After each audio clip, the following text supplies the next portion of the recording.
Hi friends, ఈరోజు అనేది పెరుమాళపాడు గ్రామానికి మన పెన్నా నది ఒడ్డున శివాలయం అనేది ఏర్పడిన తర్వాత అనేది శివాలయంకి వచ్చాము.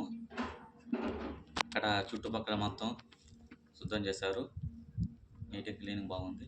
అది శివాలయం అనేది ఇప్పుడు బయట పూర్తిగా బయటపడింది. సో ఇక్కడ నంది ఉన్నది. నంది విగ్రహం, నంది తర్వాత పక్కన వినాయకుడి స్వామి పక్కన తర్వాత మన నాగేంద్ర విగ్రహం ఉన్నది. ఫ్రెండ్స్ చూడండి ఎట్లాగా. ఇప్పుడు మన అమ్మవారి కూడా ఉంది. అమ్మవారి విగ్రహం కాడ మన స్వామి పక్కన మన కామాక్షమ్మ తల్లి అనే విగ్రహం కూడా పక్కనే ఉంది. చూడండి ఫ్రెండ్స్, మన అమ్మ కాడ కామాక్షమ్మ కాడ ఇక్కడ ఉన్నది. హాయ్ అని చేసినా. హాయ్ ఫ్రెండ్స్, ఇప్పుడు మన స్వామి కాడ శివలింగం అనేది ఇప్పుడు పూర్తిగా బయటపడింది. స్వామివారు తల్లి చూడండి అనుగ్రహాలు. మన శివయ్య పరమేశ్వరుడు పూర్తిగా అదే బయటపడాడు. మన స్వామికి శివరాత్రికి సందర్భంగా ఇక్కడ చేసిన భక్తులకి స్వామివారికి టెంకాయలు, పూలమాలలు, పంచులు కట్టి బాగా పునస్కరించారు. స్వామిని వాళ్ళు శివరాత్రి సందర్భంగా స్వామిని బాగా దర్శించుకున్నారు. ఇక్కడ శివాలయం పెరుమాళపాడు గ్రామంలో పెన్నా నది ఒడ్డున మన పరమశివుడు పురాతన దేవంలో కల్కి మూవీలో కూడా ఇక్కడ ఒక బిట్ అనేది తీశారు. మూవీలో స్వామివారు చూడండి ఫ్రెండ్స్, స్వామివారు అప్పుడు శ్రీకృష్ణ దేవాలయాలు పురాతన దేవస్థానంలో నిర్మించిన శివాలయం అనేది చూడండి ఫ్రెండ్స్. మన శివుడు పరమేశ్వరుడు పురాతన దేవస్థానం అనేది మన శివయ్య బయటపడిన వల్ల మనకి ఎంతో ఆనందంగా ఉంది. Okay friends, hi. Okay friends, వల్ల ప్లీజ్ లైక్ చేసి, షేర్ చేసి, కామెంట్ చేయండి ఫ్రెండ్స్. ఓకేనా? ఎందువల్ల అంటే మన స్వామివారిని దర్శించినందుకు ఎటువంటి మన ఎక్కడున్నా సరే మన భక్తులు అనేది ఈ స్వామివారిని పెరుమాళపాడు గ్రామం ఏటుబట్టిన స్వామివారిని దర్శించుకోవాల్సిందిగా కోరుతున్నాము.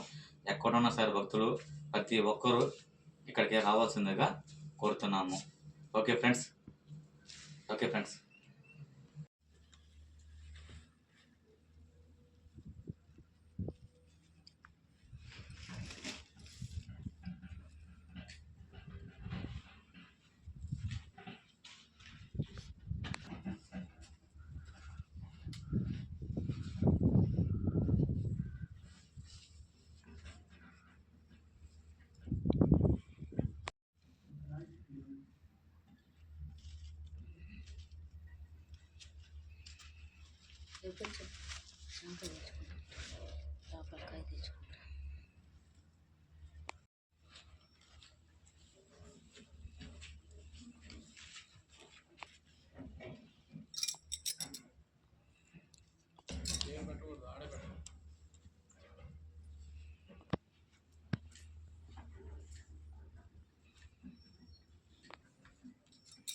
ఎటుపట్టిల్లా తిన్నకు అనేలా రారు.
పట్టించుకుంటారు.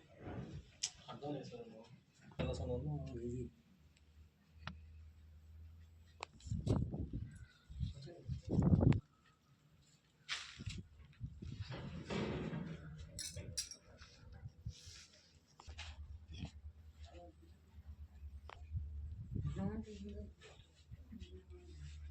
లాభం